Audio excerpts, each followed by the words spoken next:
Assalamualaikum warahmatullahi wabarakatuh. Ketemu lagi sama Nafil, si cantik jelita. Hari ini aku mau ngomongin tentang drama Korea yang lagi aku tonton. Aku lagi nonton salah satu drama Korea yang tayang di Netflix, judulnya Love Next Door. Ini tuh dibintangin sama dua pemeran Korea yang aku mengikuti karya mereka gitu. Aku suka sama karya-karya mereka. Yang pertama Jung Hae In. Dia itu salah satu aktor favorit aku ya. Aku suka banget sama penampilan dia itu di film Tune In For Love. Tune In For Love itu tuh bareng Kim Go Eun. Ya, Kim Go Eun gimana bacanya? Kim Go Eun. Sebelum ke Love Next Door nih, aku mau bilang kalau Jung Hae In di Tune In For Love itu dia bagus banget aktingnya. Bagaimana diamnya dia di film itu tuh membuat kita yang nonton perasaannya tuh nyampe gitu. Perasaannya tuh nyampe yang dia sampaikan lewat diemnya dia. Karena di film itu dia bukan tipikal yang banyak ngomong ya, lebih banyak diem gitu. Dan chemistry-nya sama Kim Go Eun juga bagus banget, kuat banget. Suka banget sama dua orang itu di film Tune In For Love, kalian harus nonton. Terus kalau Jung Hae In, masih Jung Hae In ya, aku suka banget dia di Prison Playbook. Itu salah satu karakter dia yang nggak seperti biasanya sih. Di Prison Playbook tuh dia lucu. Dia sebenarnya bukan karakter yang lucu, tapi di situ karena itu dramanya ada komedinya lucu-lucu banget. Jung Hae In tuh di situ lucu banget lah, nggak kayak dia biasanya yang serius. Ya dia serius, tapi seriusnya tuh kalian harus nonton. Itu lucu, dia tuh di situ lucu dan menyenangkan. Karena kita lagi nggak membahas Prison Playbook ya, aku nggak mau membahas terlalu banyak nanti, karena suatu saat nanti aku bakal bahas khusus buat series itu, karena itu salah satu series favorit aku banget. Kalau Jung So Min itu dia juga artis Korea yang aku suka banget. Aku nonton banyak karya dia kayak Playful Kiss, tapi aku paling suka sama Jung So Min tuh di drama Because This Is My First Life gitu. Aku rasa kalau Jung So Min tuh karakter yang ceria gitu, tapi ketika dia harus memerankan karakter di luar dirinya itu juga berhasil gitu. Aku salut sih sama Jung So Min, dia punya energi yang banyak gitu.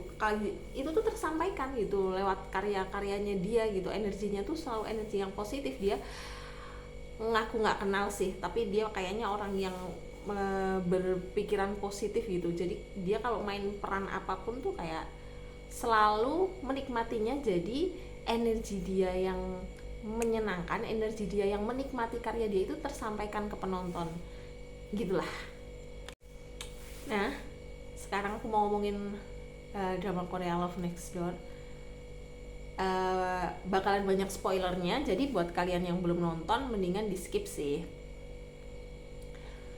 Buat berjuta-juta penonton YouTube aku, amin. Mendingan buat kalian yang belum nonton di skip ya, karena spoilernya banyak. Aku mau ngomongin nggak semua tentang ceritanya sih, bukan mengulang cerita. Aku mau ngomongin kayak kenapa aku suka sama drama ini. Sebenarnya banyak kalau kalian baca komentar-komentar netizen soal Love Next Door itu banyak yang kecewa, banyak yang mengkritik juga, karena genrenya kan dibilangnya romcom gitu ya, romantic komedik ya. Tapi di sini tuh komedinya nggak kental banget, nggak yang terlalu banyak ketawa gitu. Aku setuju sih, maksudnya aku setuju di sini tuh komedinya memang ya tipis-tipis aja gitu.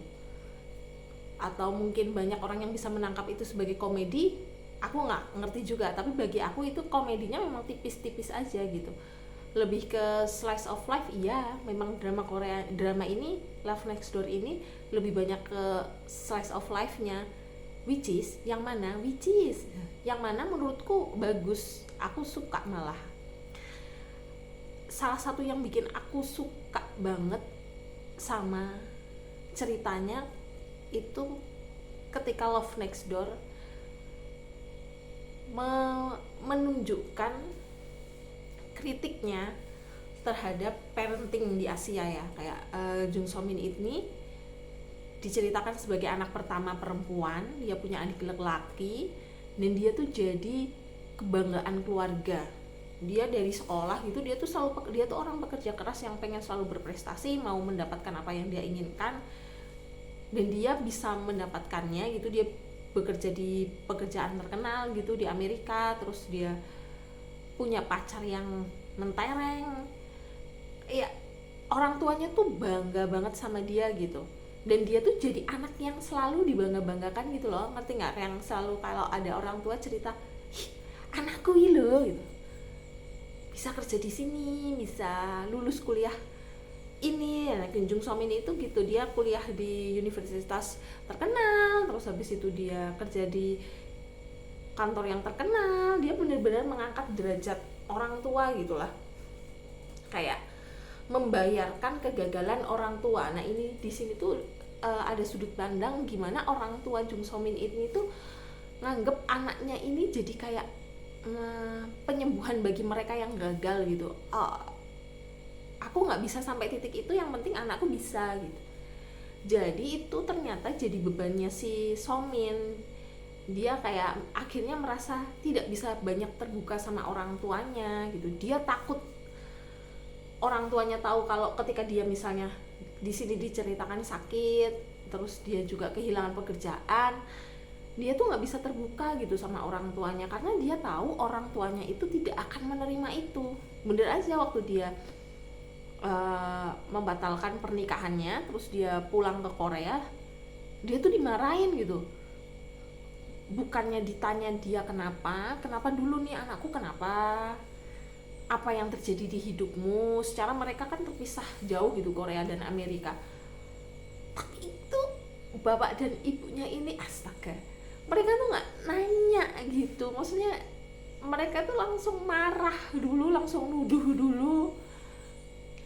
Dan itu tuh sebagai anak tentu saja itu sesuatu yang tidak nyaman gitu, karena ada salah satu bagian juga di film si So Min-nya ini bilang dia tuh pengen dipeluk sama ibunya gitu. Bukan karena orang tuanya nggak sayang ya, tapi kayak ya itu parenting mungkin budayanya memang seperti itu ya, kayak ke anak perempuan. Karena orang tuanya itu ke anak laki-lakinya nggak kayak gitu. Ibunya tuh anak laki-lakinya gagal berkali-kali dan apapun itu ibunya selalu memaafkan dan selalu menanggapinya beda gitu, menanggapi si kakaknya ini, si So Min, dalam menghadapi So Min sama menghadapi adiknya yang laki-laki itu beda. Dan itu tuh bikin kecemburuan di sisi So Min ya.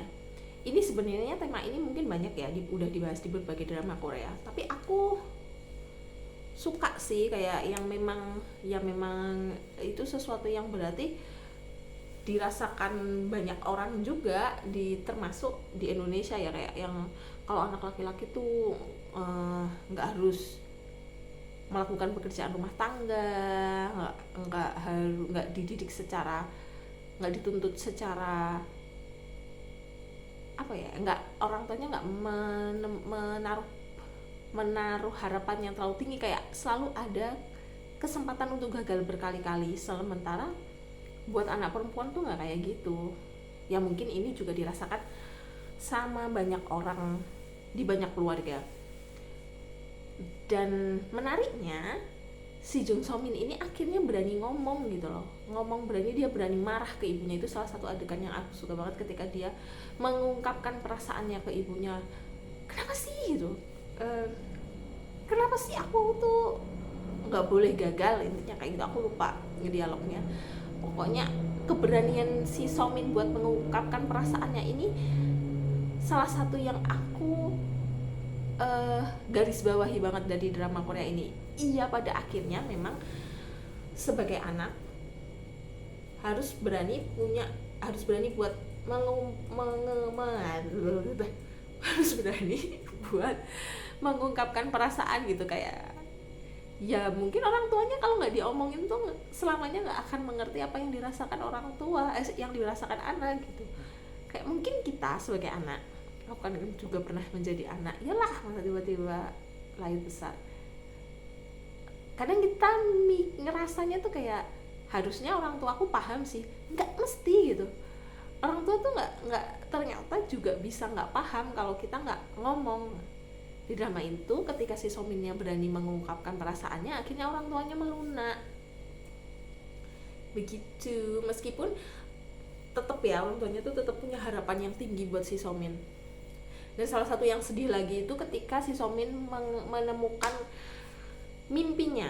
Oh ternyata aku pengen menjadi chef, maksudnya pengen belajar masak dengan serius. Terus ternyata keluarganya menolak gitu. Kayak ini cerita yang sangat umum ya, kayak misalnya nih kita memulai satu pekerjaan, terus ternyata karir kita bagus di situ, tapi kita merasa nggak menemukan kecintaan di situ. Terus kita pengen mencoba jalur lain, terus orang lain ngomong, eman-eman gitu. Kamu kan di situ udah karirmu udah bagus, kamu udah punya punya banyak wawasan di situ, pengalaman di situ. Masa tiba-tiba kamu harus membuang karir itu gitu. Itu komentar itu tuh sangat umum ya, kayak mungkin kita juga sering dengar gitu dari keluarga, dari orang yang emang nggak eman-eman. Dari sisi Sominnya itu dia ngerasa padahal ini yang aku cari gitu, aku tuh bersyukur ketemu mimpi aku buat masak. Tapi dari sisi orang tuanya eman-eman gini-gini. Aku mencoba memahami dari sisi orang tua sih, dia mungkin mikirnya panjang ya, karena orang tuanya Somin itu tuh kan buka restoran juga yang nggak besar-besar banget gitu, yang nggak sukses banget gitu. Mungkin punya pengalaman buat yang nggak gampang buat terjun di dunia ini tuh, di dunia masak ini nggak gampang. Dan pada akhirnya nanti kamu butuh karir yang bagus buat hidup, karena hidup tuh punya banyak kebutuhan. Itu yang aku ya dari sisi orang tuanya tuh juga ada ketakutan kalau anaknya ternyata nanti akan gagal gitu misalnya. Tapi kan itu kehidupan anak ya, kembali lagi ya anak juga butuh mengalami kegagalan. Kalau misalnya memang dia nanti menempuh jalan itu gagal, ya sebagai orang tua sebaiknya mendukung gitu, selalu ada di saat suka dan duka. Nah itu yang sebenarnya pengen didapetin Somin dari kedua orang tuanya. Tapi cukup senang sama perkembangan orang tuanya ya. Dari awal cerita sampai kemarin episode terakhir, episode 12 tuh orang tuanya mengalami perkembangan karakter gitu. Ya setelah apa yang terjadi, setelah Sominnya juga mengungkapkan apa yang dia rasakan gitu, orang tuanya tuh jadi ada perkembangan karakter ke arah yang lebih memahami anak gitu. Terus salah satu yang aku suka juga gimana hubungannya Jung Hae In dengan ibunya di sini gitu. Sama salah satu yang aku suka lagi itu tuh bagian ada bagian di sini tuh ibunya Jung Hae In tuh sebagai Choi Seung ya, Choi Seung sama Somin itu by Seokryu susah namanya. Siapa by Seokryu? Aku tuh suka ada cerita ada bagian, ada adegan di mana ibunya Jung Hae In ini tuh marah sama ayahnya karena dia merasa tidak bisa buat berkarir setelah kehadiran anak gitu lah. Dia di situ marah-marah, terus suaminya juga ibu macam apa yang ibu macam apa yang tega bla bla bla.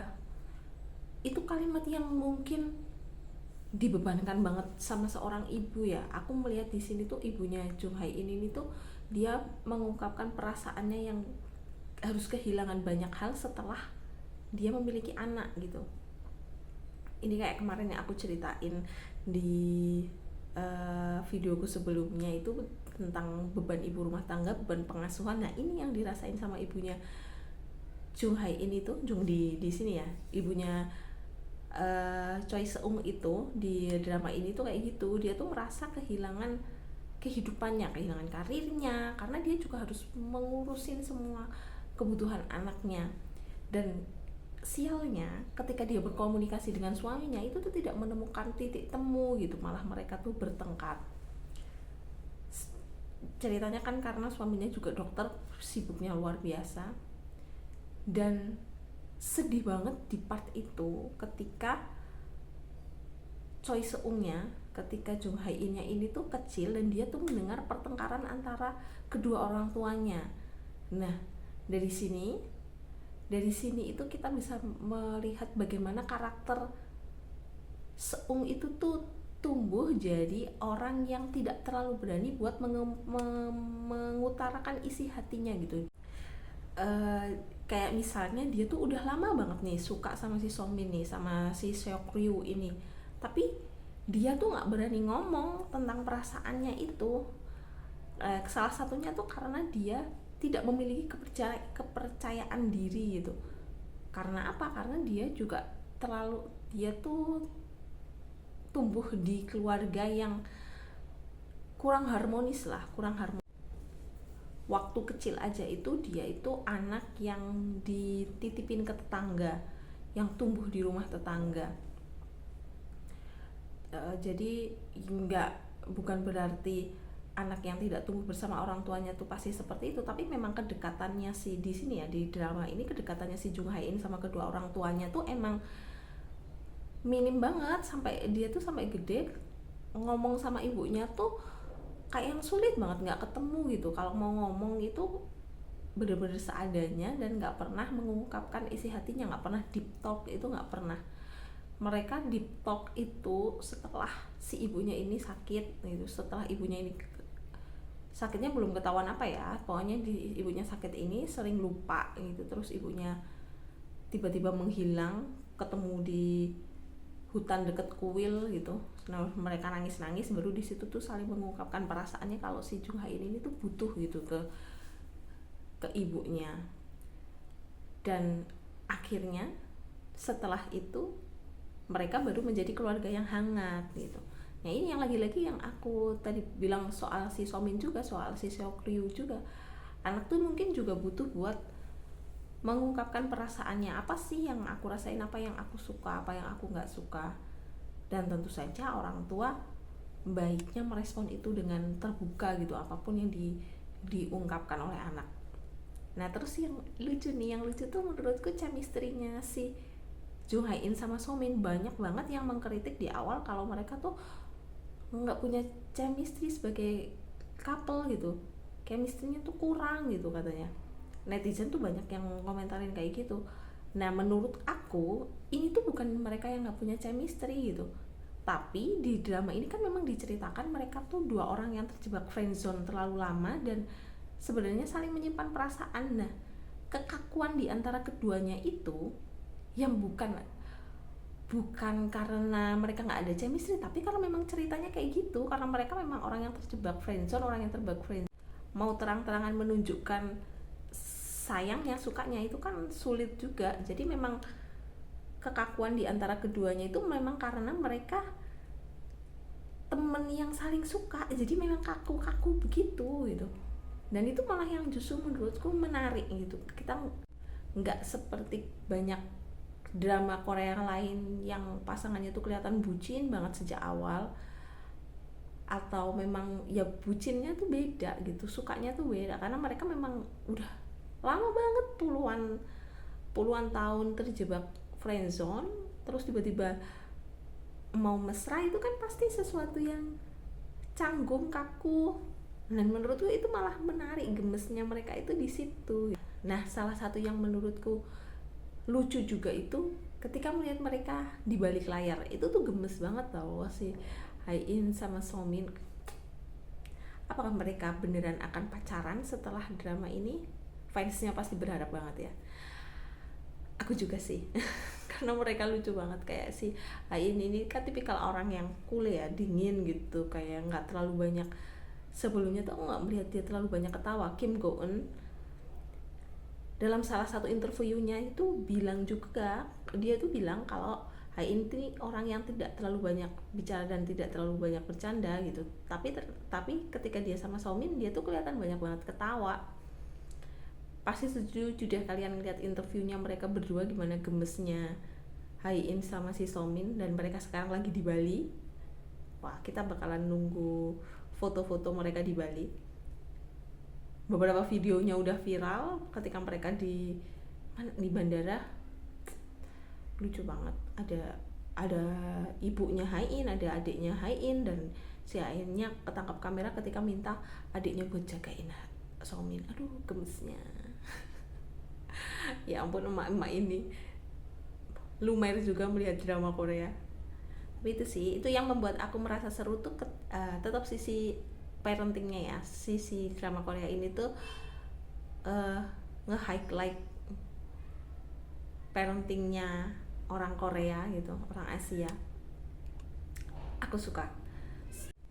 Dan sebenarnya banyak banget drama Korea yang tipis-tipis itu ngeritikin masalah parenting, itu banyak banget.